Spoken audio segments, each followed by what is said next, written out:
Brooklyn, December 1999. A man in a cream sweater moves through the crowd at the Kit Kat Club like he owns the floor. Because tonight he almost does. His second album just went platinum. His name is on every radio in the borough. And in a few minutes, in a bathroom hallway thick with smoke and noise, he will pull a knife and stab a record executive named Lance Rivera, a man he believes leaked his album early, and then walk back out into the party as if nothing happened. He pleads to a misdemeanor. He pays a settlement. He keeps moving. And here's the part nobody tells you about that night. The same man who put a blade into a music executive over a stolen master recording understood something about ownership that almost no artist in history had ever fully grasped. He wasn't protecting a song. He was protecting a principle. The song was just the thing in front of him. 25 years later, that same man, Shawn Carter, the world knows him as Jay-Z, sits on a fortune of roughly $2.5 billion.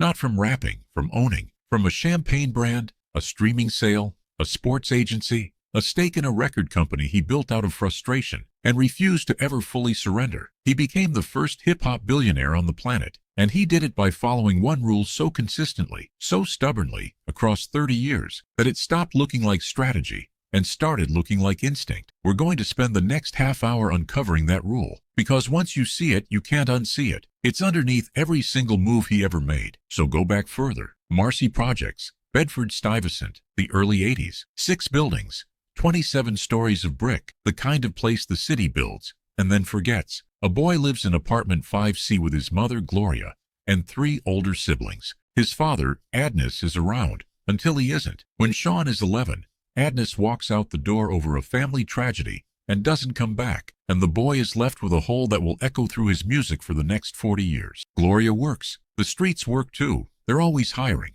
And they don't care about your report card. But here's the detail that already tells you everything. This kid has a memory that doesn't quit. He writes rhymes in the margins of a green notebook, and then one day he stops carrying the notebook because he discovers he doesn't need it. He can hold entire verses in his head, dozens of bars, perfectly intact for days, and recite them flawlessly whenever he wants. To this day, Jay-Z has never written a lyric down. He builds the whole architecture inside his skull and keeps it there. Think about what that means. Think about what kind of mind that is. Before he owned a single asset, he had already trained himself to own everything internally, to need no paper, no record, no permission from anyone to access what was his. The notebook he stopped using is the first symbol in this story. Hold on to it. We'll come back. By his teens, the street is winning. He's selling crack in Brooklyn, in Maryland, up and down the M95 corridor they called the Hustle Highway. He's shot at. He shoots back. His own older brother, struggling with addiction, steals a ring from him, and the boy, at 12 years old, who shoots him in the shoulder. His brother survives. The boy is terrified he's going to prison and instead gets forgiveness, which somehow frightens him more. This is the raw material, not a tragic backstory, a training ground, because the corner teaches things no business school can. How to read a person in 3 seconds, how to manage risk when the downside is death, how to move product, set prices, build trust with people who have no reason to trust you. He isn't just surviving the streets. He's running a small, brutal, unlicensed MBA program, and he's the only student. And let's be precise about what that classroom actually was, because it's easy to romanticize it and easier to flinch away from it, and neither one is honest. The crack trade in the 80s was a machine that ate the very neighborhoods that fed it. The product that put money in his pocket was the same product hollowing out apartments 3 floors down from his own. He knew that then. He's said as much since. There is no clean version of this chapter, and the story doesn't get to pretend otherwise. But inside that machine, a particular intelligence was being forged. The ability to see a market where other people saw only chaos, to understand that everything is supply and demand and trust and territory, to keep your composure when the stakes are absolute. He learned to think in terms of margins before he ever heard the word. He learned that the person who controls distribution controls the money. He learned that loyalty is an asset and reputation is collateral. None of it was theoretical. All of it was survival. And survival, refined over years, becomes something that looks a lot like genius once you point it at a legal market. And then, and this is where it gets interesting, he tries to go legitimate, and the legitimate world slams every door in his face, because by the mid-90s, the hustle is getting too dangerous, and Shawn wants out. He wants to rap. He's good, frighteningly good, dense, and fast and clever. So he does what every aspiring artist does. He takes his demo to the record labels, and every single one says no. Nobody wants him. Too street, too complex, too old already at 25 in a business obsessed with teenagers. The gatekeepers look at the kid from Marcy, and they see nothing worth their money. Now most people in that moment do one of two things. They give up or they keep begging. Shawn does neither. He looks at the locked door, and instead of knocking harder, he decides to build his own door. With two partners, Damon Dash and Kareem Biggs Burke, he starts a label. They call it Rocawear Records, and they distribute the first records the only way they can, out of the trunk of a car. He drives through Brooklyn and Harlem selling his own CDs hand to hand, dollar by dollar, because no distributor will touch him. Picture that trunk. Picture a man who was rejected by every gatekeeper in the industry, financing his own future one compact disc at a time from the back of a sedan. That trunk is the second symbol in this story. When every door is locked, you don't pick the lock. You build the door, you own the door, and one day you decide who walks through it. And right there, in that decision, is the rule. The one non-obvious rule that runs through this entire life like a wire through a wall. He could have signed any deal once Reasonable Doubt started selling in 1996. He could have taken the money and let a major label own his masters. The actual recordings, the thing that pays you every time the song plays for the rest of time. But he had already learned the hard way that the person who owns the master owns the artist. So he kept it. He chose ownership over the spotlight. He chose equity over the easy check. Remember that phrase, equity over the spotlight, because we're going to watch him make that same choice again and again in rooms that have nothing to do with music for the next 3 decades. And here's what's remarkable about that choice, the part that's easy to skip past. In 1996, almost nobody in music thought this way. The standard deal handed the label your masters in exchange for an advance and a marketing budget, and most artists signed it gratefully, because the alternative was obscurity. Owning your masters wasn't a famous idea yet. It would take another 25 years,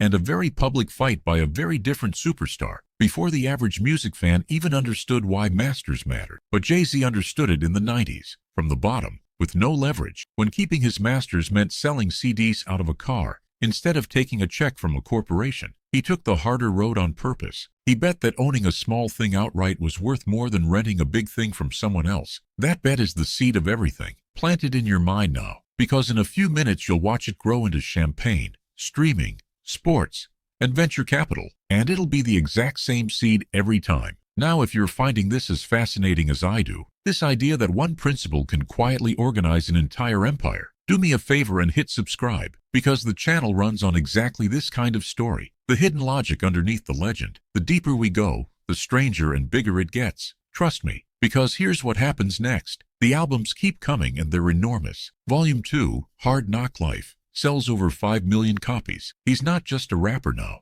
he's a brand. And a brand needs more than songs. So in 1999, the Rocawear partners launch a clothing line, Rocawear, and this is where you see the mind from the corner go to work on a bigger board. They don't license his name to some fashion company for a flat fee. They own the company, they build it, and by 2007, Jay-Z sells the Rocawear brand to Iconics for $204 million, while keeping a role in the company and rights to keep using the name. $204 million for a clothing line that started as merchandise for a rap label. The kid who couldn't afford new sneakers in Marcy now sells the right to put his name on other people's clothes for a fortune most companies never see. And notice the pattern, because it's the whole game. Most celebrities rent their fame. They lend their face to a product, collect a check, and walk away owning nothing. Jay-Z does the opposite every time. He takes equity. He builds the asset, holds the asset, and sells it on his own timeline when the number is right. He's not a businessman. And this is the line he wrote that became a literal operating manual. I'm not a businessman. I'm a businessman. Say it slow. The comma changes everything. He's not someone who does business. He is the business. He's the asset. And an asset that understands it's an asset will never again let someone else own it. And think about the gap that comma is hiding. Most famous people are a product that someone else manufactures, packages, and sells. They get a royalty on their own existence and never notice the cage. Jay-Z noticed the cage when he was 25 and broke, and he spent the next 30 years refusing to step into it. Every time the industry offered him the comfortable version of success, the big advance, the easy endorsement, the lend your name and relax deal, he asked the same quiet question: who owns this when the music stops? If the answer wasn't me, he found another way in, even when the other way was slower, harder, lonelier. That's not greed. Greed takes the check. This is something colder and more patient than greed. This is a man who decided, on a linoleum floor in Marcy, that he would never again be a thing that other people owned, and then organized an entire empire around keeping that promise. But let's not turn this into a hymn, because the man is complicated, and the honest version of this story is the only one worth telling. The lyrics, for years, glorified the very violence and drug trade that nearly killed him, and killed plenty of people he knew. Critics, including people inside his own community, argued that he romanticized a lifestyle that devastated black neighborhoods, that he sold the poison, and then sold the soundtrack to it. There's the stabbing in 1999. There's the long stretch where his public image was all swagger and excess, the bottles and the watches and the boasting, in a country where most kids who looked like him were going to prison instead of platinum. And then there's the elevator. In 2014, security footage leaks of his sister-in-law, Solange, physically attacking him in a hotel elevator while his wife, Beyoncé, stands beside them. A private family rupture turned into global entertainment overnight. He says almost nothing. He absorbs it and keeps moving, the way he absorbed everything else. Here's what's worth sitting with. A person and a system are not the same thing. The system he grew up in handed a child a choice between the corner and the void, and he took the corner and survived it. That's not a blueprint to admire. It's a circumstance to understand. The contradictions aren't a flaw in the story. They are the story. A man can carry his origins and his reinvention at the same time, in the same body, and most of the interesting ones do. So watch him reinvent again. In 2008, he steps back from the music and becomes president of Def Jam, then realizes, fast, that running someone else's label is just a fancier version of working for the gatekeepers. So he leaves and founds Roc Nation, his own entertainment company, and Roc Nation becomes something far stranger and bigger than a record label. It becomes a sports agency, representing athletes worth billions in contracts, Kevin Durant, Saquon Barkley, and dozens more. Think about the reversal. The kid who couldn't get a meeting with a single record executive now runs the company that decides which athletes and artists get represented at the highest level of the business. He went from begging at the gate to building the kingdom and holding the keys. Roc Nation isn't a management company. It's a throne built by someone who was never supposed to hold a crown. And he didn't stop at representing the talent. He went after the institutions themselves. Roc Nation cut a partnership with the NFL, the most powerful sports league in America, to shape its entertainment and social justice initiatives. Sit with the irony of that for a second. The league that built its image on a very specific kind of American mythology partnered with a former Brooklyn crack dealer to manage its cultural voice. The corner came to the boardroom, and the boardroom opened the door. He also founded the 99 Problems of Touring solved into a live events arm, a publishing operation, a whole vertical stack of businesses, each one owned, each one feeding the others. He wasn't building a career anymore. He was building infrastructure. And infrastructure, unlike a hit single, doesn't fade when the radio moves on. And the chessboard, that's the third image to hold on to. Because everyone around Jay-Z always seemed to be playing the current move. The hot single, the quick endorsement. He was playing 10 moves ahead, on a board most people couldn't even see. While other artists chased the next hit, he was quietly acquiring things that would compound for decades. That's the patience the corner taught him, refined into something almost serene. He plays slow. He plays long. He lets other people rush. And the genius of a chess player isn't that he sees the next move. Anyone can see the next move. It's that he's already standing where the game will be 10 moves from now, calmly, while his opponent is still celebrating the piece he just captured. Jay-Z was always standing in the future. That's why his losses so often turned into wins. He'd already priced them in. Take the champagne. In 2006, after a perceived slight from the makers of Cristal, he stops promoting it. But he doesn't just walk away. He eventually goes and buys his own. He acquires Armand de Brignac, the gold bottle champagne the world started calling Ace of Spades, and turns it into a luxury powerhouse. Then in 2021, he sells half of it to the luxury giant LVMH in a deal that valued the brand at around $630 million. Read that again. He didn't take a sponsorship from a champagne company. He bought a champagne company, made it iconic, and sold half for a number with 9 digits. Same with spirits. He sold his stake in the cognac brand Douce in a deal worth hundreds of millions more. Over and over. Own the thing, don't endorse the thing. Then comes the move that proves the rule better than anything else, and it starts as a failure. In 2015, Jay-Z buys a streaming service called Tidal and relaunches it as the artist-owned alternative to Spotify and Apple. The public reaction is brutal. People mock it. Critics call it a vanity project for millionaires complaining about money. By most measures, Tidal struggles for years. It looks like the rare time the chess player guessed wrong. And then, in 2021, the payments company Square, run by Jack Dorsey, buys a majority stake in Tidal for about $297 million, mostly in stock, and puts Jay-Z on its board of directors. The failure pays out a fortune. Because here's the thing about playing decades ahead. You can afford to be wrong in the short term because you were never measuring by the short term. He didn't need Tidal to win the streaming war. He needed to own a piece on the board. And owning a piece, even a struggling one,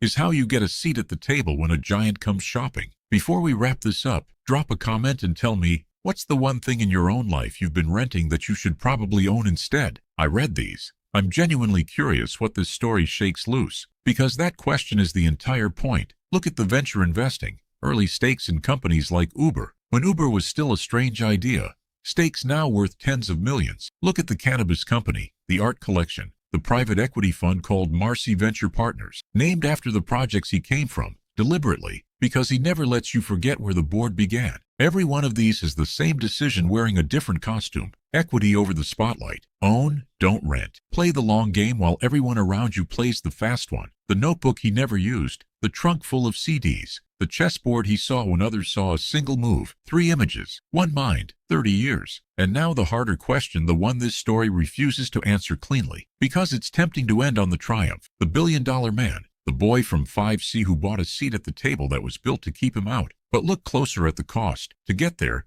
he had to become someone who could put a knife in a man and walk back to the party. Someone who could turn his own pain, the absent father, the dead friends, the brother he shot, into product, into bars, into brand. The same intensity that let him survive Marcy is the intensity that let him stab Lance Rivera. The same refusal to let anyone own him is the thing that, some would argue, made him hard to fully know. Guarded, walled off, internal. The man who keeps everything in his head and writes nothing down, so that nothing can ever be used against him. What does it actually cost to escape a place like Marcy? Not just the work. The work is obvious. It costs a kind of permanent armor that you can never quite take off, even when you're worth $2.5 billion. Even when you've married one of the most famous women on earth. Even when the whole world is finally begging to sign you. He escaped. He won. He owns everything now. The masters, the champagne, the agency, the seat at the table. The notebook lives in his head. The board belongs to him. The door he built out of a car trunk now has his name carved over it. But ask yourself, as the credits roll on a life like this, when you train yourself from childhood to own everything internally, so that no one can ever take it, the notebook in your head, the empire on the board, the armor over the wound, does the armor ever come off? Or do you spend the rest of your life as the richest man in the room who still, somewhere underneath, can't fully put down the knife? That's the open question. And maybe that's the real price of the table.